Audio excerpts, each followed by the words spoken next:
Hello, everyone, and welcome back to English Podcast Avenue, the podcast where we talk about real topics in real English for real learners and listeners around the world. That's right. I'm Marcus, and as always, I'm here with my co-host, Sarah, and we are so glad you're joining us today, whether you're commuting, working out, cooking dinner, or just lying on your couch avoiding your responsibilities. which honestly is a very valid life choice. Absolutely no judgment here. Okay, Marcus, so today's topic, I feel like this one is going to hit close to home for a lot of people. Yeah, I think so too. Today we're talking about social media, the advantages and the disadvantages, the highs and the lows, the I love it, and the why do I keep doing this to myself? Exactly. And I want to start by asking you something personal, Marcus. What was your very first social media account? Like the first one you ever made? Oh, wow, okay, taking me back. I think it was Facebook. I was maybe 13 or 14, and I remember lying about my age to sign up because you had to be a certain age. Oh my gosh, same. I think everyone did that. Right? And it felt like the most rebellious thing I'd ever done at the time, like I was breaking some massive rule. Meanwhile, your parents probably had no idea. Mine certainly didn't. Okay, so let's actually get into it. Let's start with the advantages of social media, because there genuinely are a lot, and I don't think we should skip over those. Absolutely. And I think the biggest one for me, the one I genuinely appreciate, is connection, the ability to connect with people no matter where they are in the world. Yes, and I think this became especially obvious during the pandemic, right? When we couldn't physically be with people, social media became this lifeline. You could video call your grandparents, you could have group chats with your friends, you could share moments even when you were physically apart. Totally. I have friends from university who are now living in different countries, Japan, Brazil, Canada, and we still feel connected because of social media. We see each other's photos, we comment on each other's posts, we send memes back and forth at 2 a.m. The meme economy is very much a real and important part of friendship. It really is. But beyond friendship, there's also this idea of building communities, people who have very niche interests like, I don't know, antique clock collecting or competitive origami. Competitive origami, is that a real thing? I genuinely don't know, but if it is, those people have a community online somewhere, and that's beautiful. Before social media, you might have felt completely alone in your interest, and now you can find your people. That's such a good point, and I want to add to that. Social media has been incredible for raising awareness about important issues, social movements, charitable causes, environmental issues. Things that might never have gotten mainstream attention have gone viral and actually changed things in the real world. The Ice Bucket Challenge raising awareness and funds for ALS is a classic example. Or how quickly information spreads during natural disasters, helping people find shelter, donate resources. Exactly. It can be a genuinely powerful tool for good when it's used well. And then there's the educational side, which I think is massively underrated. I have learned so much from social media: cooking techniques, language tips, historical facts, science explained in 60 seconds. Oh, the educational content on platforms like YouTube or even TikTok now is remarkable. Like, I genuinely watched a 15-minute video on how black holes work last week and understood it better than I ever did in school. That says something either about social media or about school. Maybe both. Probably both. And of course, we can't forget the economic advantages. Social media has created entirely new careers. Content creators, influencers, social media managers, digital marketers. These are real, legitimate, well-paying jobs that simply did not exist 20 years ago. Small businesses especially have benefited enormously. A small bakery in a small town can now reach customers all over the country just by posting good photos of their cakes on Instagram. Which is genuinely wonderful. Okay, so we've painted a pretty rosy picture so far, but we both know there's another side to this. Should we get into the disadvantages? Let's do it. And I want to start with the one that I feel the most personally, and that's the effect on mental health. Because I think this is probably the most documented, most researched downside of social media. Yeah, and it's complex, right? Because social media shows you this curated version of other people's lives. People post their best moments, their vacations, their promotions, their beautiful meals. And when you're sitting at home in your pajamas having a terrible Tuesday, you start comparing your behind the scenes to everyone else's highlight reel. And that comparison is toxic. Research has consistently shown links between heavy social media use and increased rates of anxiety, depression, and low self-esteem, particularly for younger users, teenagers especially. And the thing is, most people logically know that what they're seeing isn't the full picture.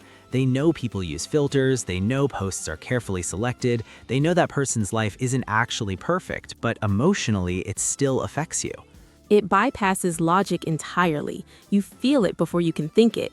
And I think this connects to the idea of social media addiction, which is a very real phenomenon. These platforms are literally designed by teams of engineers and psychologists to be as engaging as possible.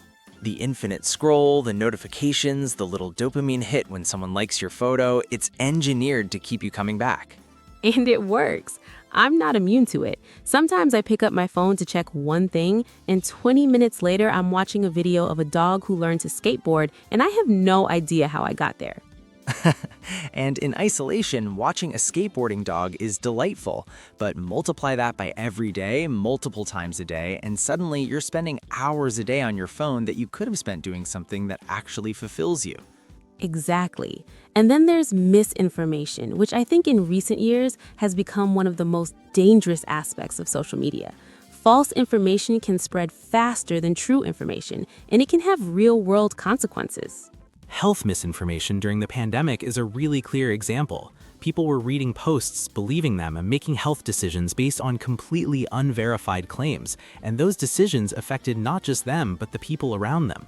Exactly. And the algorithm doesn't prioritize truth, it prioritizes engagement. And unfortunately, outrage and sensationalism get more engagement than calm, measured, accurate reporting. So the system is almost set up to reward misinformation in a way, which is deeply troubling. Very troubling. And there's also the issue of cyberbullying and online harassment, which especially affects young people. The anonymity that the internet provides can bring out the worst in some people. And it follows you home now. When I was growing up, if there was a bully at school, you could at least escape when you got home. Now, bullying can happen 24 hours a day, 7 days a week, right on the device that's sitting on your nightstand. That's genuinely terrifying as a reality for young people today, and schools and parents are still figuring out how to handle it. And beyond bullying, there's the whole conversation about privacy. Every time you use social media, you're giving away data. Your location, your preferences, your behavior patterns, your relationships, all of that information is being collected and in many cases sold. And most people, myself included, don't fully read the terms and conditions. We just click agree and move on. Nobody has ever read the full terms and conditions of anything. It would take you weeks. Weeks. But the point is, we are the product in many cases. These platforms are free to use because what we give them is more valuable than money. It's our data and our attention. And our attention is then sold to advertisers, which is why after you mentioned wanting new running shoes in a conversation, your feed is suddenly full of sneaker ads. It's unsettling when you notice it. Okay, so we've covered a lot of ground here.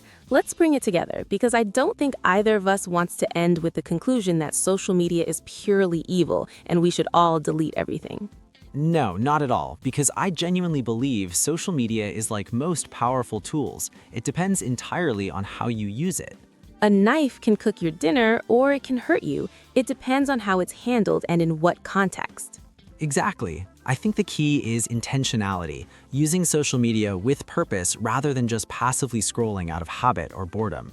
And setting boundaries. I actually set a screen time limit on my phone for certain apps, and it was uncomfortable at first, like genuinely uncomfortable, which tells you something about how dependent I'd become. But after a few weeks, it made a real difference in how I felt. That's a great practical tip. And I'd add curating your feed. Be very intentional about who you follow. Unfollow accounts that make you feel bad about yourself, even if there's no logical reason for it. You don't owe anyone your attention. That's such a good point. Your social media feed is like your mental environment. You wouldn't fill your bedroom with things that stress you out, so don't fill your feed with them either. And I think on a bigger level, there needs to be more accountability from the platforms themselves and from governments in terms of regulation, around data privacy, around how algorithms work, around content moderation. These are conversations that are happening slowly, but they need to happen faster because the technology moves so much quicker than the policy. Which is a whole other podcast episode right there. Several episodes. Okay, let's do our quick wrap up. Marcus, give me your one-sentence summary on social media. Social media is an extraordinary tool that has connected the world in unprecedented ways, but it requires awareness, discipline, and better systemic accountability to prevent it from doing more harm than good. Beautifully said. Mine would be social media is a mirror. It reflects and amplifies whatever we bring to it individually and as a society, so we need to be thoughtful about what we're putting in. Oh, I love that. The mirror analogy is perfect. Thank you. Okay, lovely listeners, we want to hear from you. What do you think? Do the advantages of social media outweigh the disadvantages? How do you manage your own social media use? Let us know in the comments or find us on, well,